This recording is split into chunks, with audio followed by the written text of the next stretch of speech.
saya Prima, pendamping sosial PKH, Kecamatan Berati, Kabupaten Grobogan, Provinsi Jawa Tengah. Hari ini saya akan bercerita tentang stunting dan pemberian stimulasi untuk bayi usia 0 sampai 6 bulan. Kondisi anak stunting di Indonesia dapat dilihat pada video berikut ini. Bahaya stunting mengancam anak-anak dan bangsa kita. Hampir 9 juta atau lebih dari sepertiga balita Indonesia mengalami stunting. Di Asia Tenggara, hanya Laos, Kamboja, dan Timor Leste yang memiliki angka stunting lebih tinggi dari Indonesia. Jika situasi ini dibiarkan, mereka bisa menjadi generasi yang hilang. Stunting adalah ketika balita lebih pendek dari standar tinggi badan seumurnya. Stunting disebabkan oleh kekurangan gizi dalam waktu yang lama pada 1000 hari pertama kehidupannya dari janin sampai anak berusia 2 tahun. Perkembangan otak dan fisik pada balita stunting menjadi terhambat. Mereka rentan terhadap penyakit. Akibatnya, anak stunting cenderung sulit berprestasi. Ketika dewasa, anak stunting mudah mengalami kegemukan sehingga beresiko terkena penyakit jantung, diabetes, dan penyakit tidak menular lainnya. Kelak di usia produktifnya, anak stunting berpenghasilan 20% lebih rendah daripada mereka yang tumbuh optimal.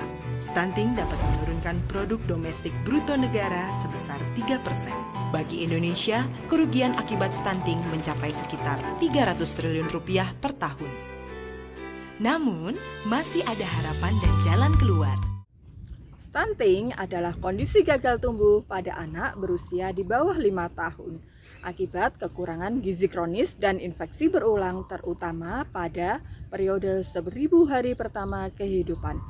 Periode 1000 hari pertama kehidupan merupakan periode pertumbuhan dari janin hingga anak berusia 24 bulan. Anak dikategorikan mengalami stunting apabila tinggi badannya berada di bawah -2 standar deviasi panjang atau tinggi anak seumurannya. Bapak Ibu tentunya tidak ingin anaknya stunting, bukan? Nah, salah satu pencegahan stunting adalah dengan memberikan stimulasi pada anak. Hasil penelitian menyebutkan stimulasi telah berhasil mengurangi proporsi anak stunting. Stimulasi sangat penting untuk diberikan kepada anak karena dapat merangsang perkembangan otaknya, sehingga anak tumbuh sehat, cerdas, dan tidak stunting. Ada 4 tahapan pemberian stimulasi pada anak sesuai dengan rentang usianya. Yang pertama, untuk anak usia 0 sampai 6 bulan. Yang kedua, untuk anak usia 6 sampai 12 bulan. Yang ketiga, anak usia 12 bulan sampai 24 bulan. Yang keempat, anak usia 2 sampai 6 tahun. Di video kali ini saya akan memperagakan cara stimulasi bayi usia 0 sampai 6 bulan. Dek Sasa, anak pinter, anak manis, anak solehahnya bunda ya. Besok gede jadi dokter ya dek ya. Nah, pinter Dek Sasa. Mengajak ngobrol bayi bisa menstimulasi kecerdasan otak, terutama kemampuan berbahasa. Ibu dapat mengajak ngobrol bayi pada saat menyusui atau membawa ke halaman rumah dan menceritakan apa yang dilihat di sana. Leri ler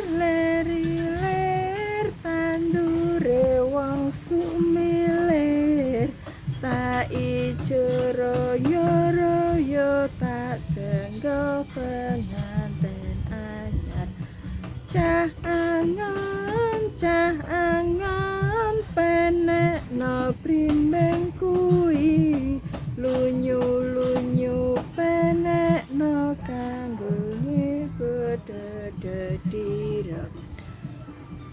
Orang tua juga dapat bernyanyi saat menyusui bayi. Menurut penelitian, aktivitas ini akan menstimulasi otak bayi.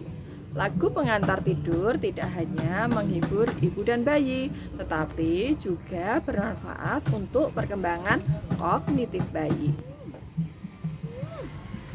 cantiknya anak bunda. Pipinya gemes.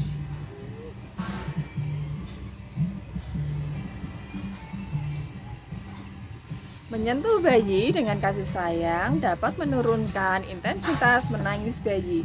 Sentuhan kepada bayi pada saat menyusui juga dapat memperkuat ikatan antara bayi dan ibu sehingga bayi lebih responsif terhadap orang tuanya.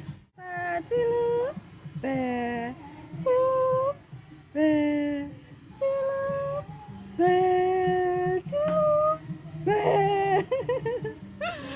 Bermain memiliki manfaat yang penting untuk menstimulasi kemampuan sensorik dan motorik bayi. Permainan sederhana merupakan salah satu cara untuk meningkatkan perkembangan otak bayi. Di suatu hutan, hiduplah seekor singa. Singa ini nggak punya orang tuanya sudah meninggal. Walaupun singa, dia tidak kejam, dia singa yang baik hati. Membacakan dongeng sangat bermanfaat untuk menstimulasi bayi. Hubungan antara buku dan kecerdasan otak sudah tidak diragukan lagi. Tidak perlu menunggu bayi beranjak balita untuk membacakan buku, karena interaksi dengan buku bisa dibangun saat berapapun usianya. Dan efeknya sangat baik. Anak-anak yang sering dibacakan buku akan memiliki kosakata yang lebih banyak daripada anak yang tidak pernah dibacakan buku. Rasa dipijat ya. Enaknya dipijat, nggak pegel lah. Enaknya. Pijat pelan-pelan ya. Tangannya dipijat, kakinya dipijat, badannya dipijat. Pijatan yang diberikan oleh ibu dapat mendekatkan ikatan hati ibu dengan anak. Selain itu, pijatan juga memiliki beberapa manfaat seperti mendukung perkembangan mental, fisik, dan sosial. Memberi stimulasi bukan berarti memberikan banyak mainan kepada anak. Sebaliknya, gerakan sederhana seperti menyentuh bayi dengan rasa sayang pada saat menyusui sudah bisa dikatakan sebagai bentuk stimulasi yang menandakan bahwa anak mendapatkan kasih sayang dari orang tua. Tidak sulit bukan untuk memberikan stimulasi pada anak usia 0-6 bulan. Bapak Ibu bisa mempraktekkan di rumah ya, supaya generasi penerus bangsa kita menjadi anak yang sehat, cerdas, dan tidak stunting. Kita bangun Indonesia.